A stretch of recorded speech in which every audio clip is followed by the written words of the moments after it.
നമസ്കാരം. ജൂൺ 2 വ്യാഴം രാശി മാറുകയാണ്. ഇത് വൃശ്ചിക ലഗ്നക്കാർക്ക് ഭാഗ്യമോ നിർഭാഗ്യമോ എന്നാണ് നമ്മളിന്ന് ചർച്ച ചെയ്യുന്നത്. പിന്നെ ഒരു കാര്യം, ഇത് പൊതുവായിട്ടുള്ള ഒരു ഫലമാണ്. നിങ്ങളുടെ ഗ്രഹനിലയിലെ ഗ്രഹങ്ങളുടെ അവസ്ഥയും അനുസരിച്ച് ഫലത്തിൽ ചെറിയ മാറ്റങ്ങൾ വന്നേക്കാം. ജൂൺ 2 വ്യാഴം രാശി മാറുകയാണ്. ഇത് വൃശ്ചിക ലഗ്നക്കാർക്ക് ഭാഗ്യമോ നിർഭാഗ്യമോ എന്നാണ് നമ്മളിന്ന് ചർച്ച ചെയ്യുന്നത്.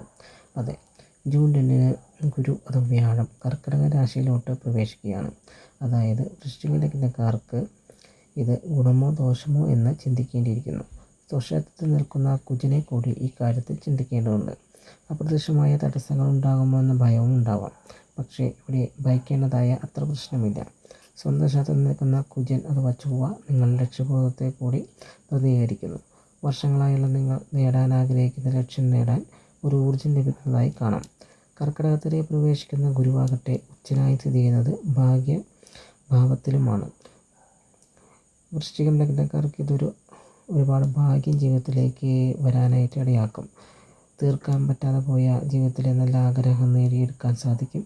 യാത്രകൾക്ക് വളരെ നല്ല സമയമാണ്. ഈ സമയം യാത്ര ചെയ്ത് സഞ്ചരിച്ചുകൊണ്ടിരിക്കാനുള്ള ആഗ്രഹങ്ങൾ കൂടി വരാം. ദൂരദേശങ്ങളിലേക്കുള്ള ബന്ധങ്ങൾക്ക് ഇത് അനുകൂലമായ സമയമാണ്. യാത്രകൾ ഗുണം ചെയ്യും. ഭാഗ്യം കൂടെയുള്ളതായിട്ട് പലപ്പോഴും അനുഭവത്തിൽ തോന്നാം. ജീവിതത്തിൽ ഈ സമയം പുതിയ പുതിയ അവസരങ്ങൾ തേടി വരാം. പുതിയ ജോലികൾ, പ്രൊമോഷൻ അല്ലെങ്കിൽ ബിസിനസ് വലുതാക്കാനുള്ള അവസരങ്ങളൊക്കെ അനുഭവത്തിൽ വന്നു ചേരാം. പുതിയ സൗഹൃദങ്ങൾ ലഭിച്ചേക്കാം. ഉന്നത വിദ്യാഭ്യാസം ലഭിച്ചേക്കാം. എന്നിരുന്നാലും ശരീര ദോഷങ്ങൾ കൂടി ചിന്തിക്കണം.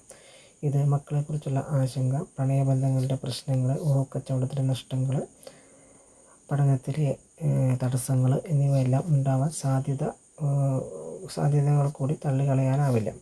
എന്നാലും ഇത്തരം പ്രശ്നങ്ങൾക്കെല്ലാം ആശ്വാസം നൽകിക്കൊണ്ടാണ് വൃശ്ചിക ലഗ്നക്കാർക്ക് ഗുരുവിൻ്റെ ഭാഗ്യസ്ഥാനത്തേക്കുള്ള ഉച്ചനായുള്ള രാശിമാറ്റം.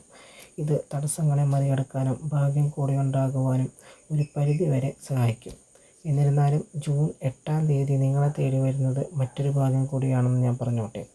നിങ്ങളുടെ ഭാഗ്യസ്ഥാനത്ത് ശുക്രൻ കൂടി കടന്നു വരുന്നത് ഇത് ഗുരുവും ശുക്രനും ചേർന്ന് ഒരു പ്രത്യേക എനർജി നിങ്ങളിൽ ഉണ്ടാക്കും. ഭാഗ്യത്തെക്കുറിച്ച് കൂടി ശക്തിപ്പെടുത്തുകയും പ്രണയബന്ധങ്ങളിൽ, ദാമ്പത്യത്തിൽ അതുവരെ എന്തെങ്കിലും പ്രശ്നങ്ങൾ ഉണ്ടായിരുന്നുവെങ്കിൽ അത് ജീവിതത്തിൽ മാറി വരുന്നതായിട്ട് അനുഭവപ്പെടും. കലാപരമായിട്ടുള്ള ഉയർച്ചകൾക്ക് വഴിയൊരുക്കും. അതിലൂടെ ഒരുപാട് ഭാഗ്യങ്ങൾ ജീവിതത്തിൽ വന്നു ചേരും. സൗന്ദര്യത്തിനും ശരീരത്തിനും ഭംഗിയിലും പോസിറ്റീവായിട്ടുള്ള മാറ്റങ്ങൾ അനുഭവപ്പെട്ടേക്കാം. നിങ്ങൾക്ക് നിങ്ങളെ കൂടുതൽ മനോഹരമായി തോന്നാം. ഇത് അതുവരെ നിങ്ങളെക്കുറിച്ച് മോശം കാഴ്ചപ്പാട് നിങ്ങൾക്കുണ്ടായിരുന്നെങ്കിൽ അതെല്ലാം മാറി നിങ്ങളെക്കുറിച്ച് അഭിമാനമുണ്ടാക്കുന്നതിനും ചർമ്മത്തിൻ്റെ തിളക്കം, ആരോഗ്യകരമായ മാറ്റങ്ങൾ എല്ലാം പ്രതീക്ഷിക്കാവുന്ന ഒരു സമയം കൂടിയാണ് നിങ്ങൾക്ക് ഈ വ്യാഴമാറ്റത്തിലൂടെയും ശുക്രൻ്റെ മാറ്റത്തിലൂടെയും കൂടി നിങ്ങൾക്ക് ലഭിക്കാൻ പോകുന്നത്. അപ്പോൾ എന്തായാലും വ്യാഴത്തിൻ്റെയും ശുക്രൻ്റെയും ഈ മാറ്റം വൃശ്ചിക ലഗ്നക്കാർക്ക് എല്ലാവർക്കും ഗുണമായി ഭവിക്കട്ടെ എന്ന് പ്രാർത്ഥനയോടെ ഇന്നത്തേക്ക് വിടാം. നാളെ വീണ്ടും മറ്റൊരു വിഷയമായിട്ട് നമുക്ക് വീണ്ടും കണ്ടുമുട്ടാം.